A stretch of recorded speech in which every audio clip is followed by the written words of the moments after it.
রাষ্ট্র পরিচালকের একজন রাষ্ট্রপ্রধান, তখন দল মতের ঊর্ধ্বে থেকে তাকে আসলে ওইভাবে ভাবতে হয়।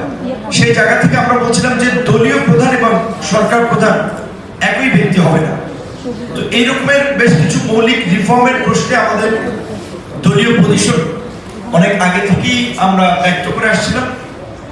এখন আবার ধরেন অনেকে এইটা হচ্ছে মানে একটা ন্যারেটিভ বলে, কিংবা পলিটিক্যালি ক্যারেক্টার অ্যাসাসিনেশন বা পলিটিক্যাল দলের আপনার গ্র্যাজুয়ালি বা নানা ধরনের কথাবার্তা প্রক্রিয়ার মধ্যে দিয়ে একটা বিভ্রান্তি তৈরি করা দল সম্পর্কে, এটা একটা কৌশল অন্যদের এরকম বলে থাকে। যেমন মাঝখানে আমরা যখন আমরা আওয়ামী লীগের আমল থেকে বিএনপি জামাত সহ এই সরকার বিরোধী দলগুলো আমরা ঐক্যবদ্ধভাবে আমরা আন্দোলন সংগ্রাম করেছি।